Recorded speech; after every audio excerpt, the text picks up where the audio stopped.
Hello, greetings, and welcome, my dear listeners. My name is Heretical Hatter, and I welcome you to the last episode of this series, the Tau Empire Reimagined. Before we start, I would ask you to like, comment, subscribe, ring the bell, the whole shtick, if you enjoy this little series I prepared. Today we are closing the history of Tauva Coalition just seconds before the start of Damocles Gulf Crusade. I will not mumble here, rather at the end of the video, informing you about everything that is yet to come. But for now, sit back, relax, grab something nice to drink or a snack and enjoy yourself as we dive into transition period in the history of Tauva Coalition. At the start, I would like to make a few small corrections, because as it turned out, part of my calculations regarding the size of a coalition were incorrect. So I will have to clear some things up. It's not a massive change, but it will help to clear things up. And the other thing is that I wasn't really clear in terms of which type of world we are dealing with. Because, as I established before, there are 4 types of worlds within the coalition, but I kept on describing only 2 types. So, as a reminder, there are outposts that either produce only one thing or allow coalition to do one thing, like research or military training. And outposts can, in time, be transformed into full colonies or remain as outposts. Colonies are self-sustaining worlds that do whatever is needed. And this is the bulk of a coalition. Then we have mandates that are city or manufacture worlds mostly, and those worlds are by and large not fully self-sufficient and need help from other worlds to be 100% productive. And then we have sept worlds, which are capitals of every individual sept. I could go farther to describe or give another classification like a capital of a given species, but I will not. You just need to have in the back of your mind that when you have those members of a coalition, some of those worlds can be considered mandates, some of those worlds can be considered colonies, and that's it. I will not go that far to create another classification only for member species. Everything clear? Alright. So I want to, at the start, show the difference between the second age of security and the 5th sphere of expansion. How much coalition managed to grow during this period of time. And they grew quite a lot. By the end of the second age of security, coalition had 48 members, 624 worlds, and 46 septs. Now let's look closer at those worlds. We have 46 sept worlds, 20 mandates, 390 colonies, and 168 outposts.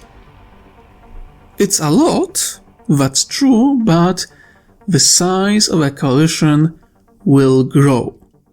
Because by the end of the 5th sphere expansion, coalition has 55 member species, 864 worlds and 55 septs.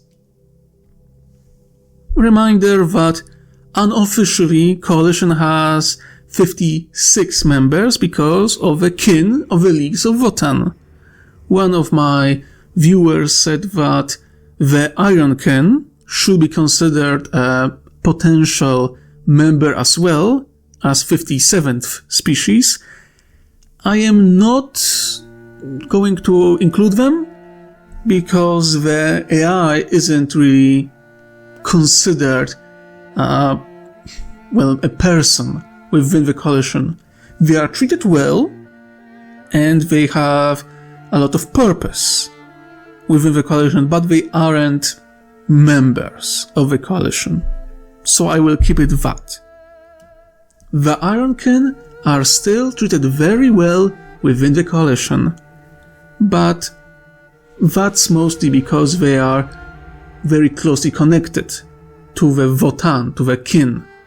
You could say that Coalition sees them almost as one in this regard. But let's look at the worlds themselves, because Coalition now has 55 sept worlds, 32 mandates, 457 colonies, and 320 outposts.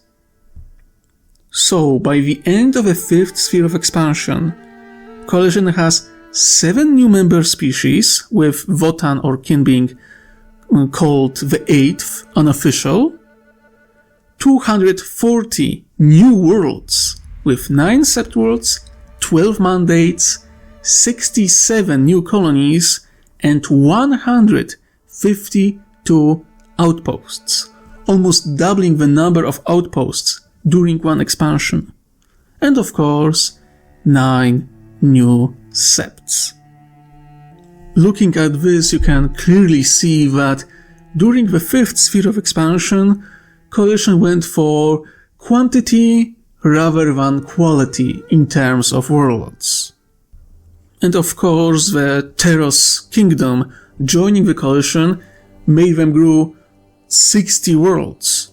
So 1/4 of those 240 worlds are coming from Teros Kingdom directly. 25% of the entire expansion isn't achieved by colonization or conquest, but because of diplomacy. For anyone who understands the value of 60 worlds within 40k galaxy, this should be terrifying, because that's a shit ton of resources and population given without, that much of spill of blood. Of course, there was a war with Teros Kingdom, but compared to what had to be paid in conquest, it was nothing. There is no other faction in the 40k that could announce that they took 60 worlds with mostly diplomacy alone. Sure, the Teros Kingdom still is a thing, they are just a member of the Coalition, they still have their own industry, their own military force, etc., etc., but their strength is added to the Coalition, making the Coalition so much more dangerous compared to the Tau Empire. In the canon, we don't hear about Tau Empire annexing other empires, only a species. If a given species has a dozen worlds, that's a lot. But here we had an actual power. 60 worlds of Teros Kingdom would be something that even the Imperium of Man would most likely need a proper crusade to deal with. And Coalition welcomed them with open arms by means of diplomacy and trade for the most part. And of course, the Teros Kingdom isn't the only great addition to the coalition. The Brachyura, the species of Xenoblanks, that's an asset that is hard to describe. That is something that it's hard to put a value on. The same way we can go about the Keshi cluster. Sure, the ruins and the dead machines there don't really have that much value outside of curiosity for historians, but the people themselves and the experience they gather in this hostile environment and what technologies can be developed to deal with such environment, that's also a value. The breaching of Damocles' rift to establishing enclaves on the other side, that's a great achievement.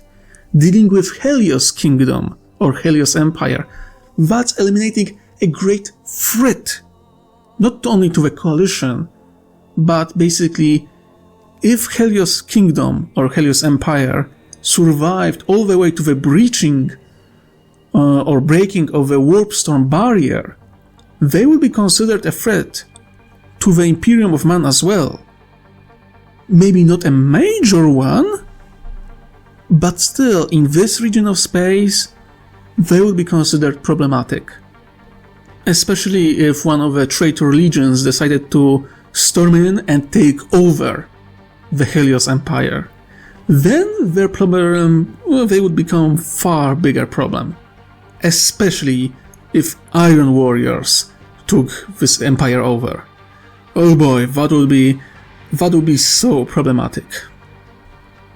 But of course, this diversity and size of a coalition is a problem on itself. Because sure, the Puritan faction of the Ethereals is in power, but they aren't the only power in the coalition. The Ethereals become more secluded, secretive caste compared to previous ages, more using their puppets and pulling strings to control the coalition, but there are other powers that are counterweight to the Ethereals. The Zoats and species of Ostensi Council, Nikasa and Domati of the Old Alliance, with some old allies as well. The Centra, who got their ass beaten in few wars already and were more protective of themselves. The Krut, who are on the other side of the Perdus Rift.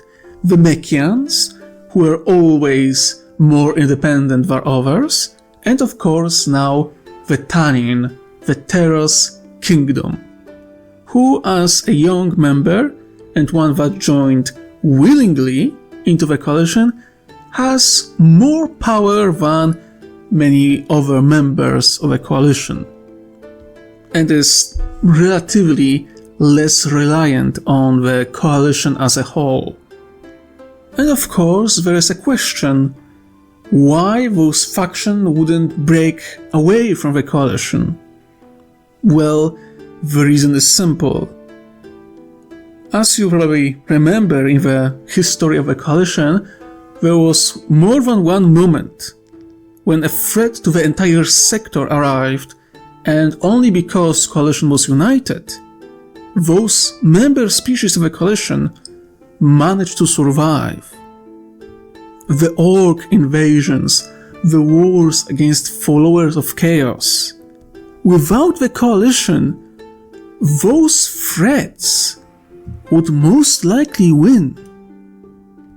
So sure, those other factions had disagreements, but they kept them behind the closed doors. Because this unity, the strength in numbers, the strength in unity was the best way of survival in this cruel galaxy. Those other species still have agency. There are many different factions and interpretations of the greater good, including existing religious vision of the greater good, or semi-religious version of the greater good. But they all keep together because this is the best possible answer for survival in the Milky Way galaxy. And now, with the barrier breached and the stories of different dangers coming from the mouths of merchants of the Votan leagues, well, the understanding of the scale of threats was growing. It wasn't there yet. There wasn't a complete understanding, but they were getting close.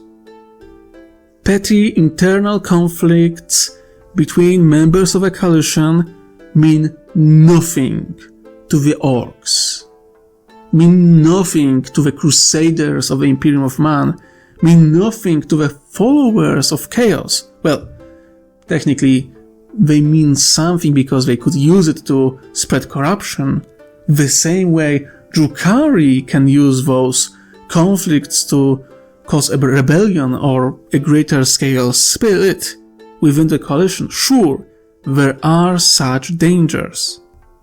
But as long as coalition will fight to be united, they have a clear chance for survival, and even more than that, a chance to thrive in this cruel galaxy.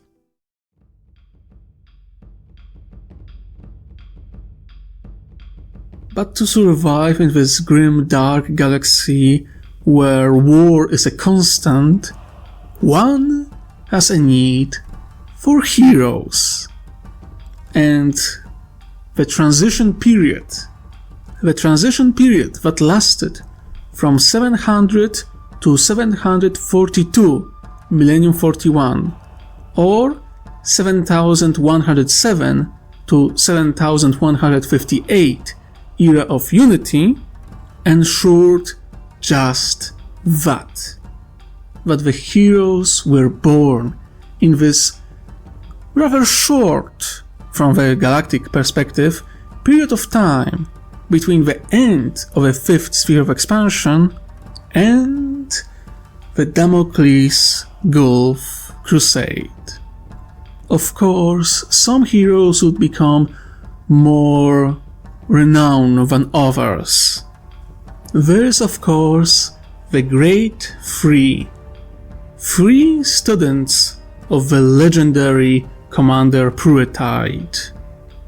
We have legendary Oshova, Commander Farsight, from Viorla, Master of Montka, the Killing Blow. We have Oshasera, Commander Shadowsun, native to Dalith, just like her master. She herself was a master of Quayon, the Patient Hunter.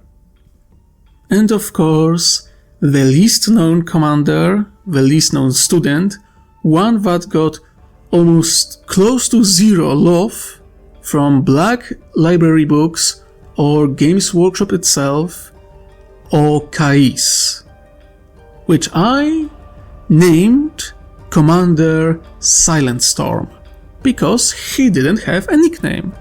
I mean, some called him the Loner, but that's a weak name. He himself hails from the Tau, the homeworld of the entire species itself, and is master of Monat, the Lone Warrior. Those three will be extremely important during the Damocles Gulf Crusade and many conflicts that happened before and after this great war. Of course, there were other commanders throughout the coalition who deserve recognition.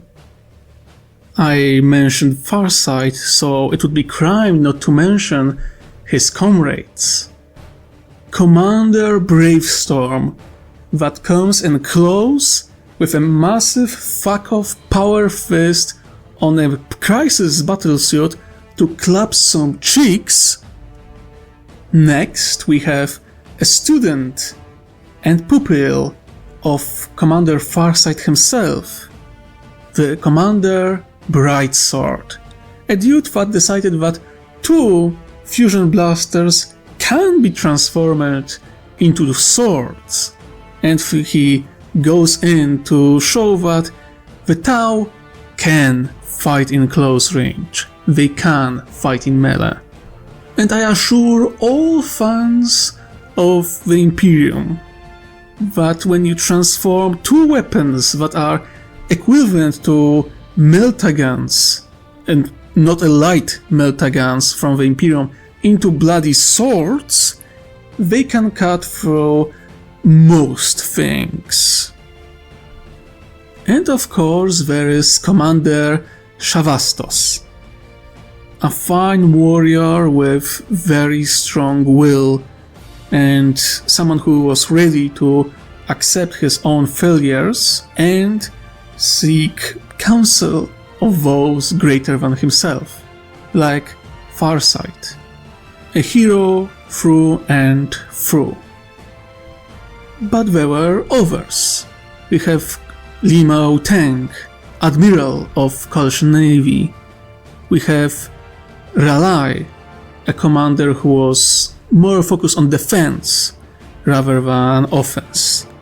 We have Commander Coldfire, who was similar to Farsight but never managed to match him in terms of her own skill. We have Vashkas, the Iron Wall, master of Atoka, of Overwhelming Blow, a commander who prefers going into battle in a broadside, and one who will be quite important in development of a different battlesuit. One that isn't canon, one that I found somewhere in the depths of the internet, but one that I adore so much that I will include it in the Damocles Gulf Crusade rewrite. But you will have to wait for it. And we have also Shas Kanthas, the Tau commander who was first mentor to Farsight and someone who was extremely butthurt because of Farsight brilliance, because he wanted to be a true mentor, and here comes this little shitstain that just outplays him on every possible level in terms of military might and understanding of military doctrine. I talked about the Tau, so let's go to other members of the coalition. From Kroot we have High Shaper Che Ki Shas, one of the leading voices of the entire Kroot species. One that was more conservative and pushed back the idea that the Kroot could use technology for their own. He is a reason why the Kroot are returned more to the concept of we must hunt and use as little technology as possible, rather than what old friend to Commander Lance, the heroic Kroot known as Haresh, tried to change. From Mechians we have Quis Malmaka, a great military commander of Mechian fleets, one who was very faithful to the Tauva and very calm, but during the Damocles Gulf Crusade things will happen that will make her ruthless to the extreme. And war crimes will happen because of this woman. From Teros Kingdom, one of the kings, King Ilarion, was a great military leader, and he will prove quite important in my rewrite of Damocles Gulf Crusade as well. From Zoats we have Wisali, commander of different psyker units, someone who was a good or even great defensive strategist. From Domati, General Chazo, a psyker warrior who fights from the front, someone who Commander Farsight would really appreciate his desire to get in close and beat the ever-loving shit out of enemies of the Tauva with his giant fuck-off claws. Of course, there were many others. I didn't really mention the comrades and students of Commander Shadowsun because there is barely anything about them in this period of time, but I assure you that there are such people, and there are comrades and students of Okais, Commander Silent Storm. But again, I don't want to put them here. I'm figuring out their characters, or if I will even include them in my story. So for now, just know that they do exist. So with all those commanders that I mentioned, it's important to note that the transition period is called transition period for a reason, because it wasn't exactly expansion, but it wasn't an age of security either. Coalition wasn't really colonizing, but they were moving forward. But on the other side, they weren't fortifying so much. So yeah, a transition period. A transition period that saw few wars. Wars on a small scale, and they weren't described as coalition wars because of their rather limited scale. But either way, those conflicts are important, especially because from those front lines, those conflicts, many heroes I mentioned above come from.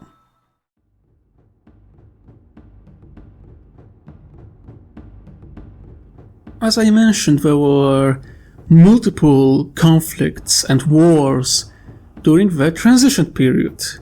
The first we will talk about is so-called Arakan War. This conflict officially lasted from 714 to 727 Millennium 41, or 7124 to 7140 Era of Unity.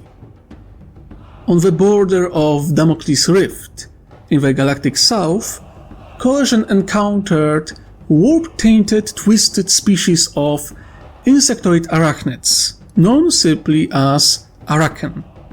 Those monsters started attacking Coalition colonies and convoys.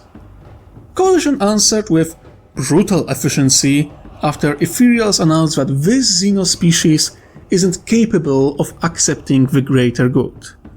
War was waged over decades, as Arakan proven to be sly and resistant bunch, many times hiding in very hard to find places at the border of anomalous Damocles Rift. Their main force has been eliminated, and most consider them a non-threat or extremely minor one, but they do persist. It exists, it managed to survive, and extermination of the species seemed impossible at the time.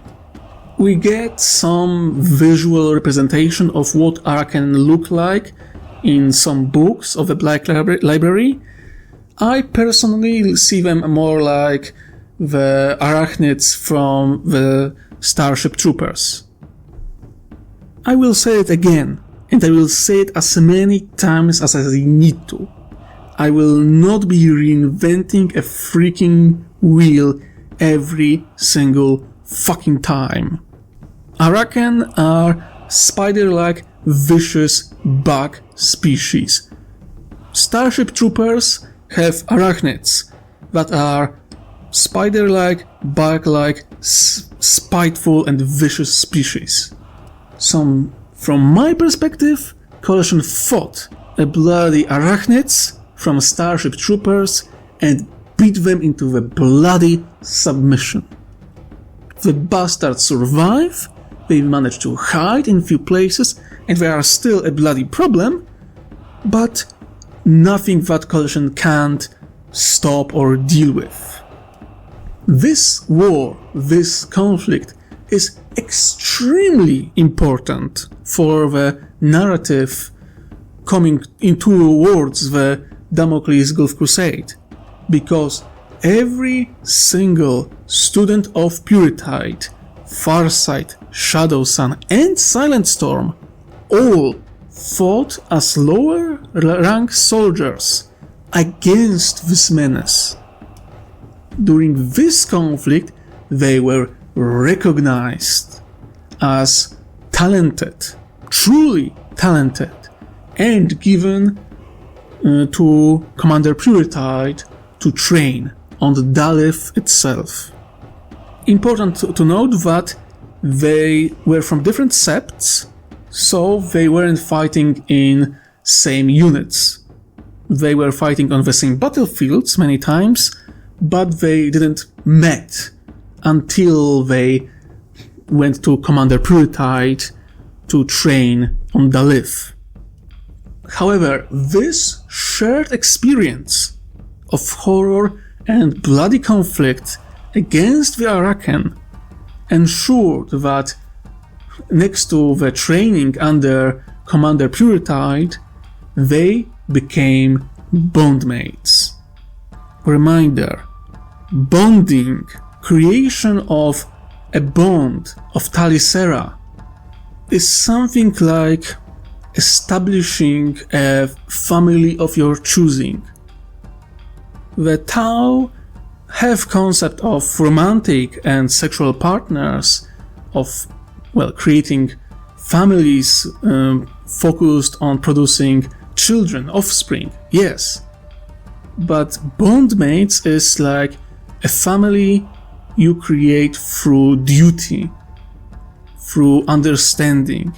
This is family of your choosing. A bondmate is something more than a friend or even family member. It's a soulmate. A bond. Bond means that you don't consider yourself an individual.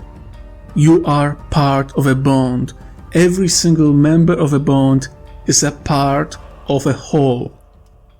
The bonding means joining not only of minds and purpose, but spirits themselves, souls.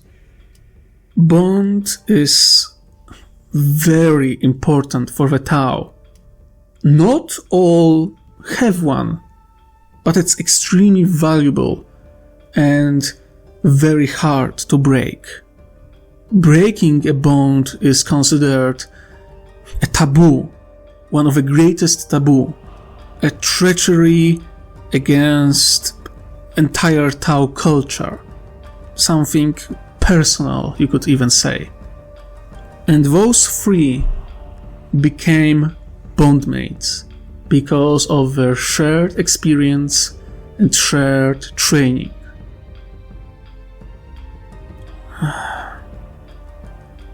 And we all know that this bond won't survive. This will end in a bitter tragedy. Or maybe, despite the grim darkness of 40k galaxy, there is still hope.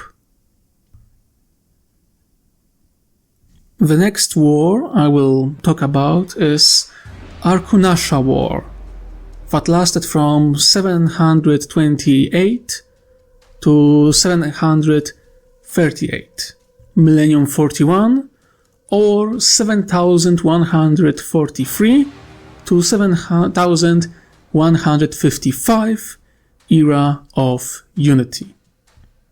This is of course the famous campaign When Commander Firesight got his title, the Far-Sighted, and in this long, brutal campaign grew to be renowned thanks to his talent and ability to predict moves of his foes.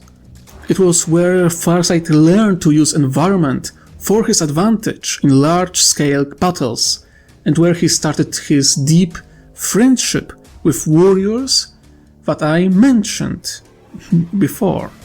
For 10 bloody years, Farsight was keeping an Orc War in place, allowing overworlds of Coalition to fortify to such extent that they couldn't be breached by the Orc forces.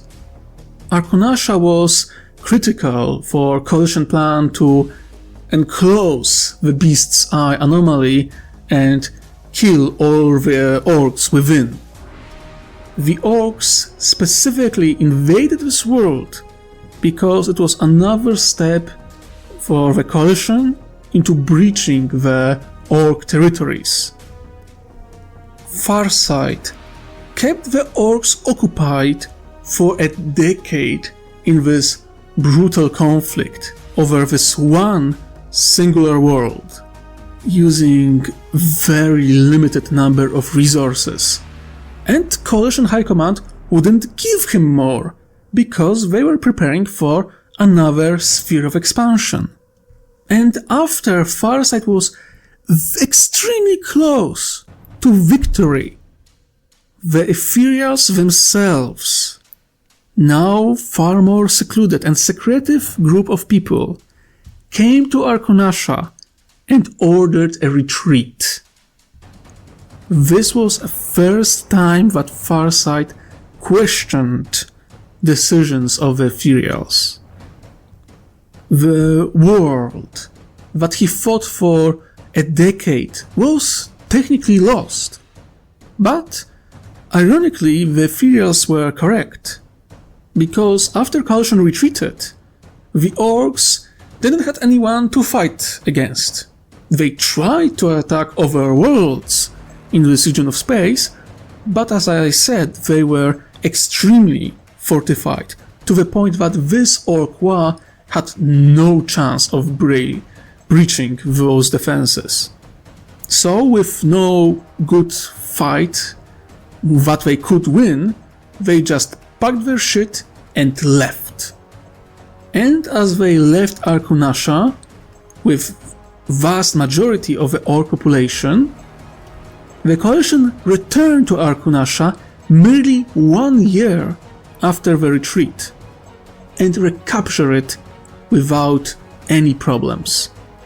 Farsight wasn't present, because his victories were against Orcs, holding this massive threat for a decade, gave him a lot of fame, and Ethereals weren't really that happy with that, so they ensured that while he was seen as a hero, he wasn't venerated to an extent like Commander Pruritite was.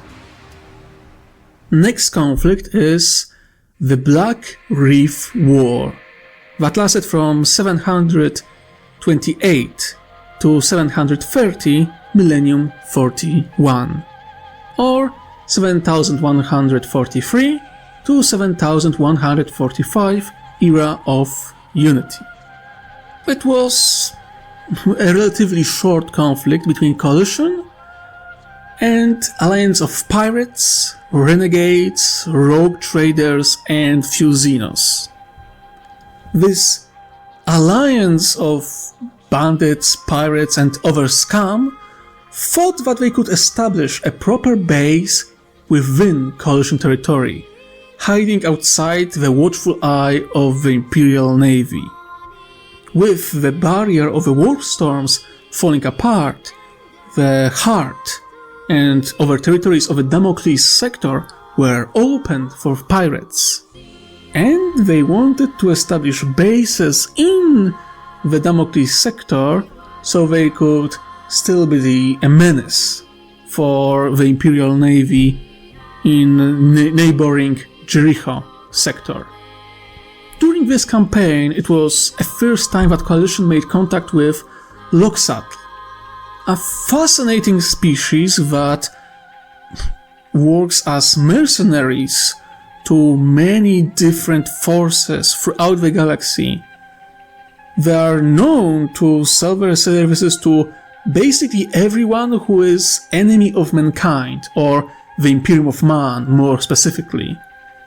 There are even reports of them serving Chaos forces. However, they seem to be completely immune to Chaos influence and warp corruption. So, a scary gecko lizard mercenaries. Ones that actually walk like lizards. There were, of course, few other Xenos that, similarly to Loxatl, sold their services to the highest bidder. To shock of many Coalition members, there were even Tarelians among this bunch of scum. One of the tribes of Tarelians that didn't escape into the Damocles sector before it was enclosed by warp storms. This ragtag force of wannabe conquistadors attacked region between Bracaria homeworld and Keshi cluster, entering a region that was once belonged to the Nagi Empire. Sadly for them, they had terrible luck, because none other but Commander Shadowsun was sent to deal with them. She took overall command and didn't need long to dismantle enemy operations there. She also led a small-scale incursion outside Coalition territory, and being one of the first Tau to make contact with Imperial forces and securing few Imperial outposts in this region of space.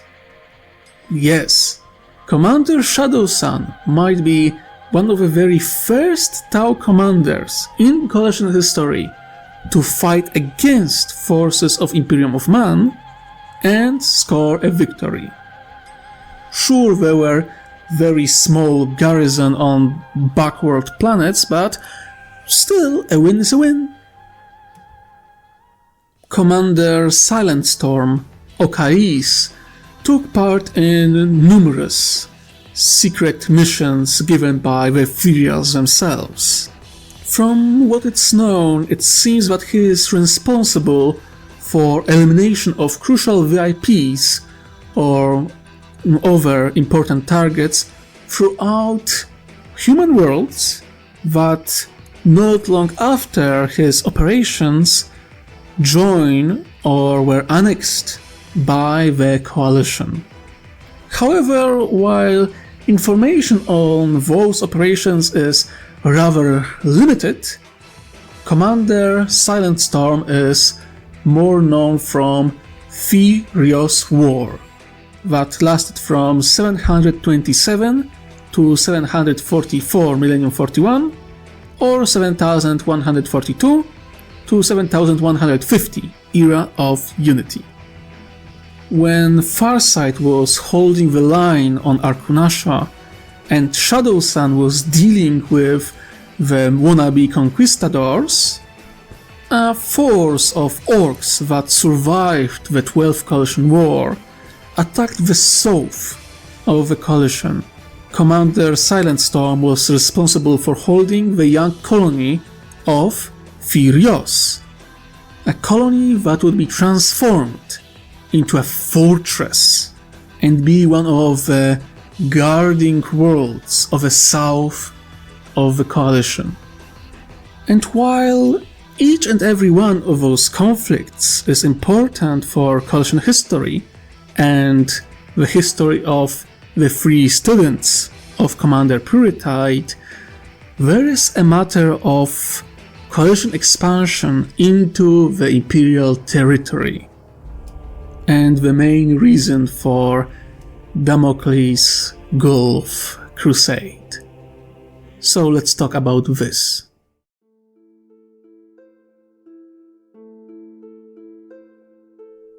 The expansion into Imperial Territory isn't a singular event. It was many events that lasted throughout the entire transition period. And it sounds like a very bad idea. After all, Imperium of Man isn't known to be, well, ready to give up their territories. They usually are quite ready to fight very hard to hold what they own.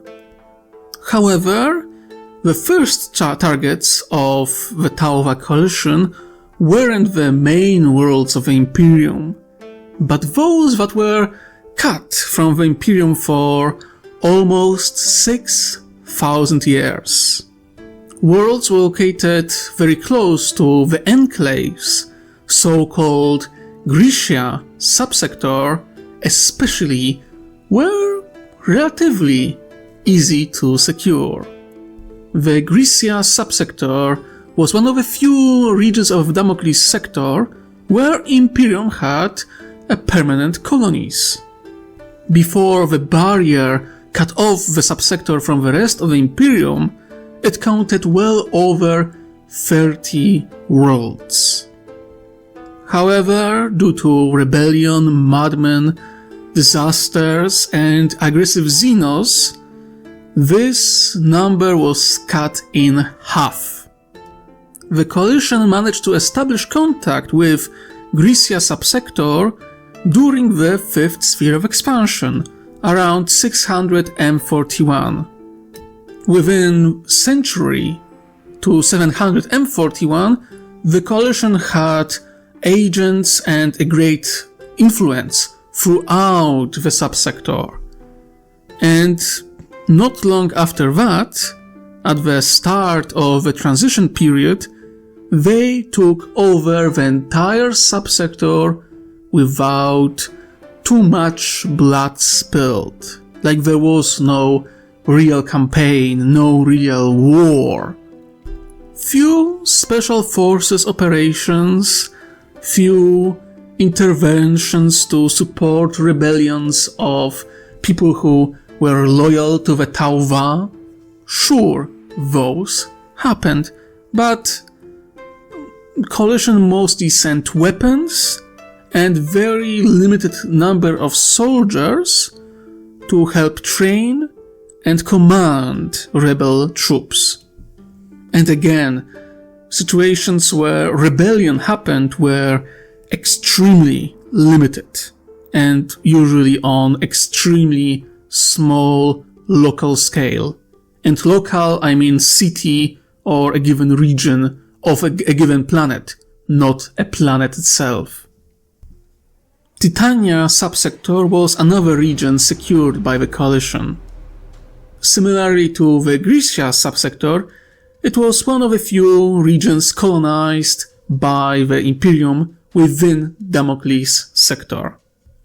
However, unlike the Ignus subsector, this region of space was in constant civil war for the last 3,000 years, where personal dogmatic disputes of local lords and religious persons led to continuous war between 24 worlds. Which is impressive because they barely had any navy, to the point that in some cases they had only transport, and they had to land their troops on a planet to decide which side will keep a given world. After establishing contact, the coalition used agents and spies to create a network within this entire subsector throughout all the worlds that were, well, in war. Thanks to manipulation of the watercast and the promise of a better tomorrow, coalition managed to organize a mass rebellion within all rebelling states against the rulers and against this cruel, brutal and senseless war.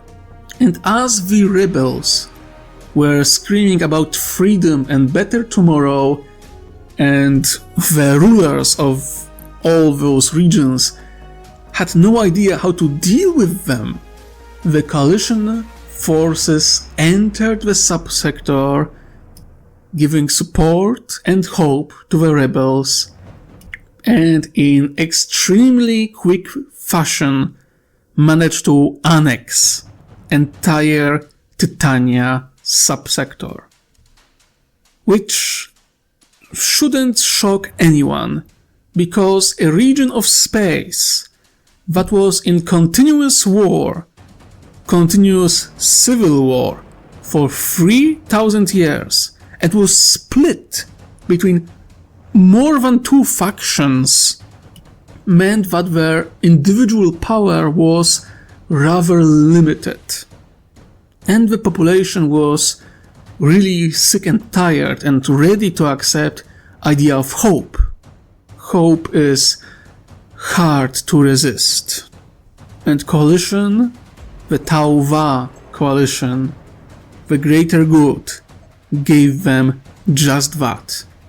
3,000 years of wars, conflicts, rebellions, civil wars, overthrowing of different rulers, after all turned out to mean absolutely nothing.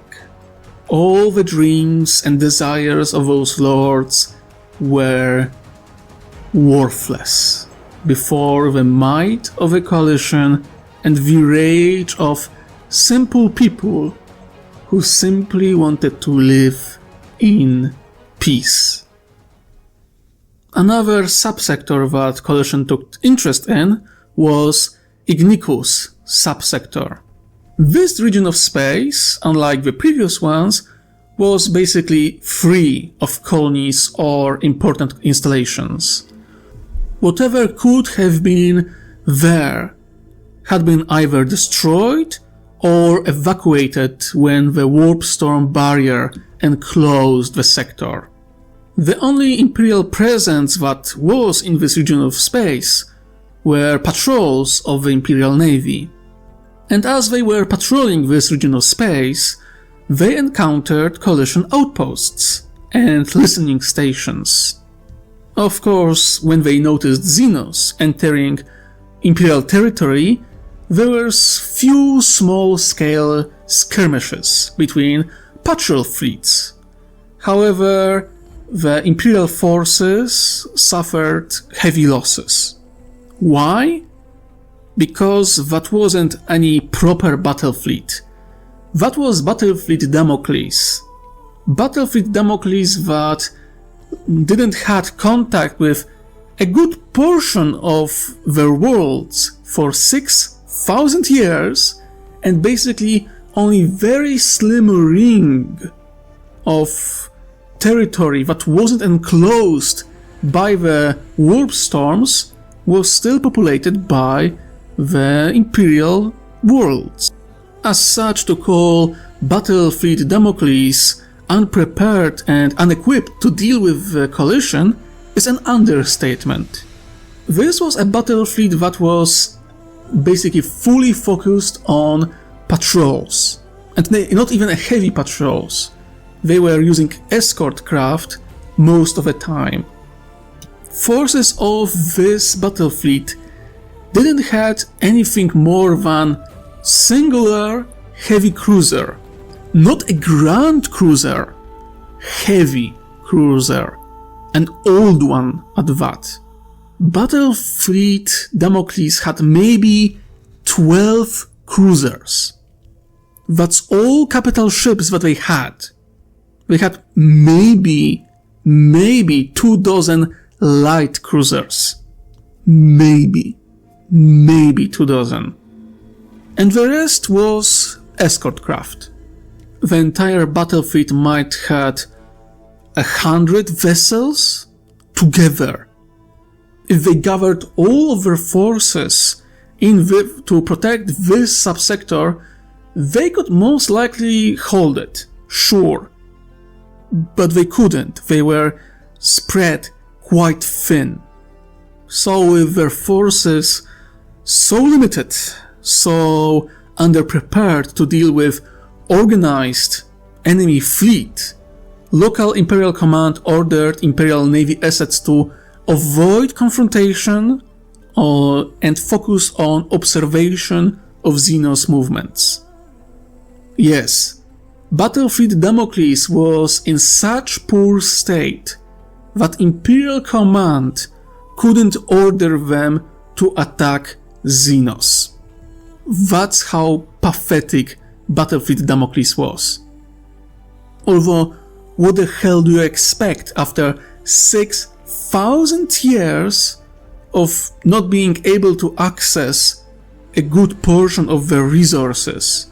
Reminder, not only the Sol Invictus subsector, the territories of the Helios Empire were part of the Damocles sector, but Grycia subsector, Titania subsector, and few other regions, they all had resources, all had manpower and infrastructure to support Battlefleet Damocles. And for 6,000 years, those resources were outside the reach of Battlefleet Damocles. Hell, not small portion of their fleet had their core, their shipyards, in Helios Empire region. That's how the Helios Empire could produce or create any navy at all. And this heart of Battlefleet Damocles was lost for 6,000 fucking years. Our poor bastards didn't have anything to face the coalition navy. And I'm not even talking about the protection navy, I'm talking about merchant fleets. And you might wonder why I talk so much about the Battlefleet Damocles. Because the coalition experience with those Imperial Navy assets would make them overconfident in regards of abilities of the Imperium of Man to face them in the void. Oh yes, the shitty Battlefleet Damocles will be one of the reasons why the coalition won't be really that well prepared to deal with proper Imperial Navy. Now, another and you could say the most important incursion into Imperial space was region of the Cursed Reef Subsector and Nimbosa. Now, the Cursed Reef Subsector is the same sector that was dominated by this group of pirates I mentioned before, the one that fought against Commander Shadow Sun. And worlds that were in this region for the most part didn't have even a proper garrison, so they were just taken over without so much as a single gun shooting. However, the most important world in this region, and one of the reasons why Imperial Crusade happened when it happened, was Imperial World of Nimbosa, a border world that was basically guarding entrance to the Jericho sector proper. Coalition sent agents and watercast into this world and started spreading the word of the greater good. And while the rulers of Nimbosa were still loyal to the God Emperor, the masses started to think that the greater good had its merits. And by the looks of things, Nimbosa would end up as many worlds before. There would be a rebellion, the local rulers would be overthrown, and coalition would come in and take over without suffering much in terms of losses, if any losses at all. However, at this point, the Imperium was already preparing the crusade against the coalition, and local leadership noticed the growth of this corruption, this sedition, this ideology of the greater good, and called for support. Few regiments of the Imperial Guard, including Vostroyan Firstborn, were sent to deal with those traitors and heretics. By the way, Vostrojans, my favorite Imperial Guard regiment. Without a doubt, I love their design, I love their lore. They are great. Now, when those regiments arrived, it turned out that rebellion was already on the way, and not a small portion of the PDF, the Planetary Defense Forces, turned out to be heretics, turned out to be traitors.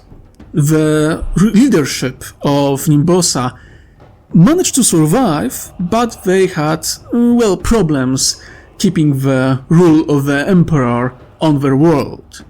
However, with Imperial Guard reinforcements in place, the Imperial Command could enact a purge. And Imperial Guard, rather than to fight Xenos, fought against the rebels, striking them down.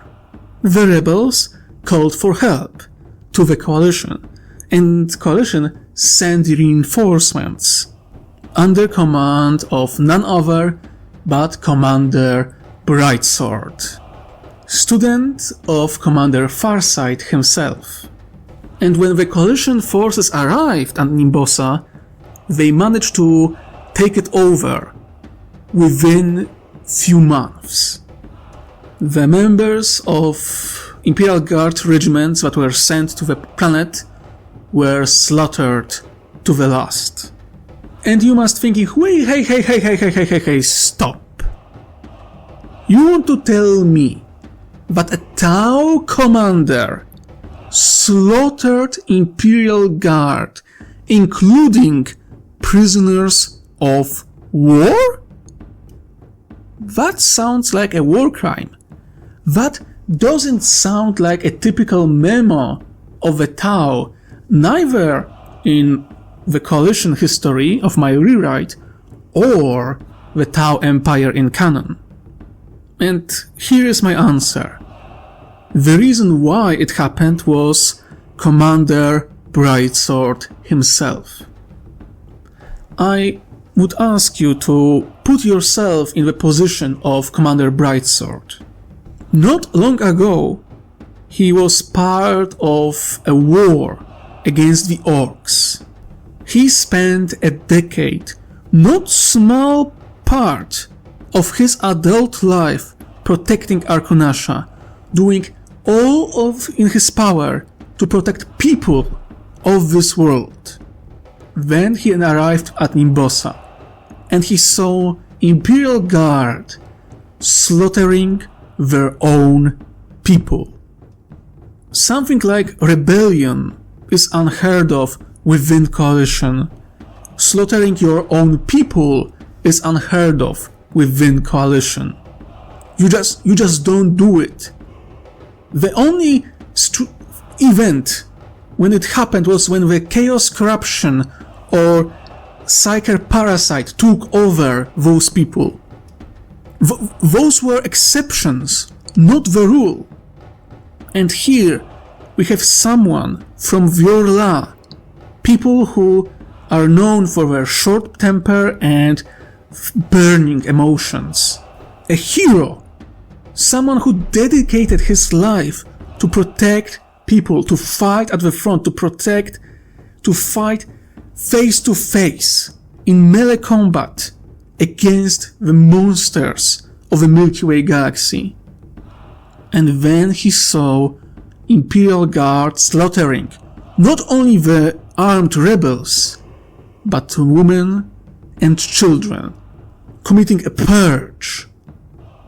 Something extremely cruel from the Tau perspective. For 40k Galaxy and Imperium of Man, a purge isn't something so special. And many of you might think that it's almost naive and funny that he was so offended, so struck by this cruelty that he enacted the very similar cruelty on those people. If you think so, I would encourage you to read about liberation of concentration camps during the World War II. I'm sure that those who know history are aware of one interesting thing. Soldiers who liberated concentration and death camps weren't kind to Nazis. They didn't show them mercy. They didn't give them chance to surrender. A good example is of a level of cruelty on the Eastern Front from the Soviet army. You must remember that, yes, Soviets were brutal and cruel. Yes, I am not denying that. It's also true that they were slaughtering civilians as they were advancing towards Moscow. There is a good example of a Nazi officer of Waffen-SS that was captured by Soviet soldiers and was given two options: either be shot or play a piano. The officer, of course, chose piano, and he was playing for 22 hours without rest. Then he finally collapsed, and most likely he hoped that he entertained his guards for long enough to be spared. The soldiers of the Soviet Union congratulated him for his performance and then shot him.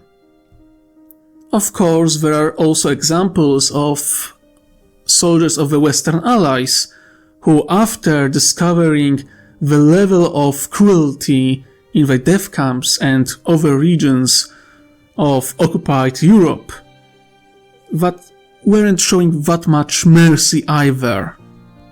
This is what happened on Nimbosa with Brightsword. He saw levels of cruelty that he didn't expect. Orcs were cruel, yes, but that was their nature. The humans, he knew they could be good. They were members of the coalition for thousands of years.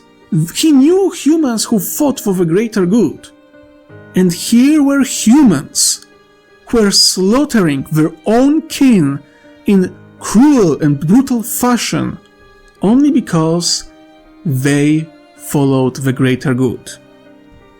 And just like the Soviets who wanted revenge, just like Americans who saw the cruelty of the Nazi regime in the occupied Europe, Brightsword didn't show mercy and ordered all soldiers of the Imperial Guard and entirety of their command structure and the rulers of Nimbosa to be killed to the last one.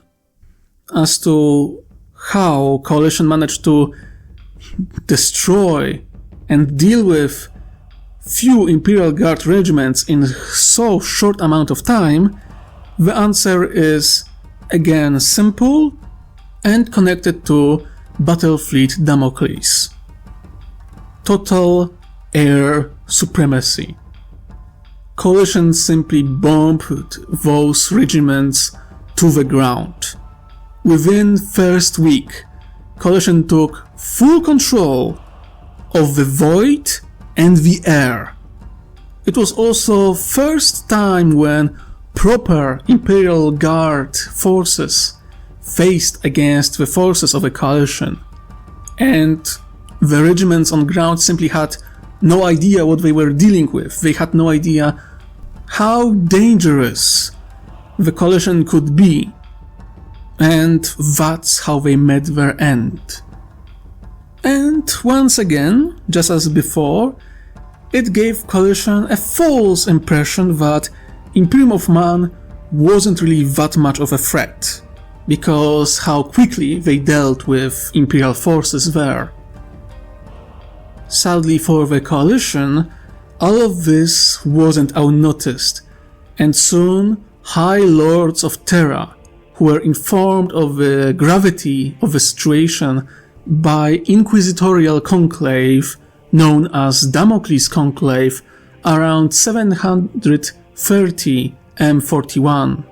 This conclave informed them that the Tau Empire, which is imperial designation for Tauva coalition at the time, were, for the most part, peacefully annexing imperial worlds at alarming rate, and how depleted forces of battlefield Damocles and local imperial forces had no hope of containing this growing threat. High Lords of Terra decided that a crusade was needed and gave official approval to organize one at all haste. And when I say all haste, I mean by imperial standards. So, after 12 years of preparations, with no small help from Inquisition and hard work of different diplomats and agents of Terra to gather as many forces as possible, a massive crusading force was prepared to fall upon the coalition. In the meantime, Inquisition continued their research into the Tauva coalition, some growing nervous by their discoveries regarding the size and power of this new threat. As it turned out, initial assumptions regarding the size and the power of this Xenos alliance were great understatements. Coalition itself was only half aware of upcoming danger. The threat of newly found hostile Xenos and Orcs seemed like more pressing matter rather than rumors of a giant crusading fleet of this Imperium of Man that couldn't really challenge them for the last 42 years since the breaking of the Warp Storm barrier. And when they did face Imperial forces, they dealt with them relatively easily. So the coalition itself was underestimating the response of the Imperium of Man. They didn't really believe that Imperium had any real force to openly challenge the coalition directly. This would turn out to be a mistake, which will cost coalition a great deal during the bloody Damocles Gulf Crusade. But this is a story for another time. Well, my darlings, here we are, the ending of Tau Empire Reimagined series. We came a long way, wouldn't you say? All the way from the evolution of the Tau, their society, the castes, all the way to the Damocles Gulf Crusade. After 19 episodes, we are finally here. And of course, many of you might wonder, what is in store for the future? Well, I have few ideas. First of all, I want to make something like a nutshell episode, gathering most themes and ideas of this series into a singular, rather short video, explaining in very quick manner how the coalition is different from the Tau Empire in main canonical story. The next thing is I want to make a dedicated video about all species of the coalition. For two reasons. First, there is, well, over 50 of them, with around half being known and half being unknown. The second reason is the art provided by none other but Marcismo. Yes, this little thing that I was preparing in the background, that I was mentioning throughout few episodes, was exactly this. Marcismo prepared art for every single known xenospecies of the Coalition. And dedicated video showcasing his art is something that I very much would like to do. I also commissioned some art from jaromcswenson.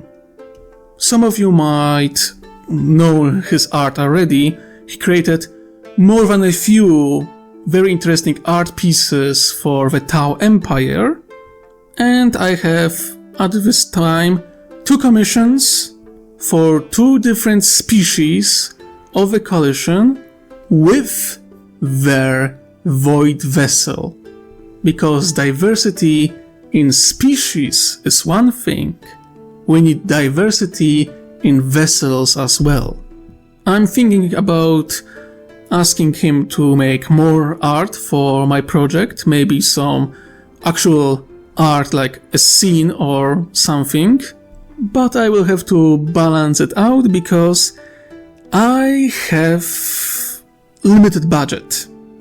That's one of the reasons why I am so grateful to Marcismo, because I was inspired by his art and lore of his species, that I took them into my project, and he was inspired by my project. He created some of his own art, and now we have a proper cooperation, for which I am extremely grateful for his hard work and dedication to create so fucking many individual art pieces.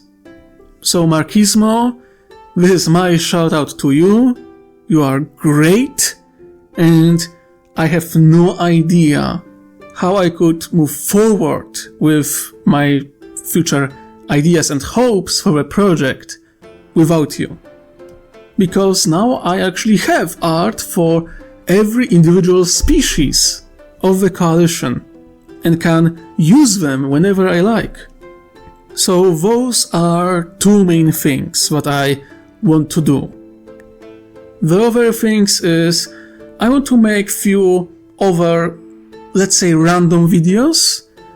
Marcismo again made more than few very fun and cool comics regarding 40k or Warhammer, so I could have some fun with this. There is also my desire to criticize Phil Kelly and his decisions regarding the Tau Empire in canonical stories, although I am not sure if I want to make this type of video, because it will be too negative in my opinion. I also want to have fun playing with other universes. For example, I have idea for a video where I completely shit on ATTE from Star Wars. Yes, beloved clone tank, which I hate with a passion because it's really fucking stupid. Not 40k bombastic stupid, but just really inefficient stupid. There are so many videos praising this machine and I just don't get it. I don't get how anyone can look at this and think that this is a good vehicle. And of course, the big one, the biggest one, is my rewrite of Damocles Gulf Crusade. That would be far more narrative driven. It would be something like, how to say it? Let's describe it as documentary. You know, there are documentaries where there are elements of narrative, of plot, of characters interacting, of scenes being recreated. So something even more scene and plot driven than what I attempted with the 5th Coalition War. You remember the scenes with Ransai, the shit-talking of Kroppenheimer, and so on and so on. I want to go in this direction. Make it more narrative driven. But this will take a shit ton of time to prepare properly. because I put a lot of work into my projects, and I don't like delivering a shit product. I apologize if I sounded like Walter White there for a moment. Ironically, I don't really like this character, so the fact that I think that I could sound like him is just... personal experience. I just knew people like him in my personal life, and I can't stomach this character. It hits too close to home. You know, great acting, but I despise Walter White. Unpopular opinion. Similar to ATTE. I wonder how many fans of either Star Wars or Breaking Bad will try to kill me through their screens while hearing those statements. But all of that is just a matter for future. Because I have few things coming in real life, I will most likely post fewer and smaller videos. So don't expect one video per week. As shitstorm is coming, I will have less time for recording, so even the amount of videos can drop all the way to one video per month in worst cases. At least this is how I predict future. It could really, really go down. But we will see. Maybe it will be better. Maybe I am just a more pessimist in this regard. Maybe now that I get a hang of how to prepare such project, I will manage to figure out the rewrite of Damocles Gulf Crusade faster than the Tau Empire rewrite. Either way, this isn't the end of the channel. I will be still working, although not on so many big projects. When the Damocles Gulf Crusade will be closing in, I will inform you, don't worry. I will do my best to not disappoint your expectations and hopes for the future of this channel. So that's it for today. Thank you for joining me today, and I hope you enjoyed. Now, my dear listeners, remember, wherever you are, whatever you do, try to enjoy yourself while you can. I wish you most heretical day. Ta-ta!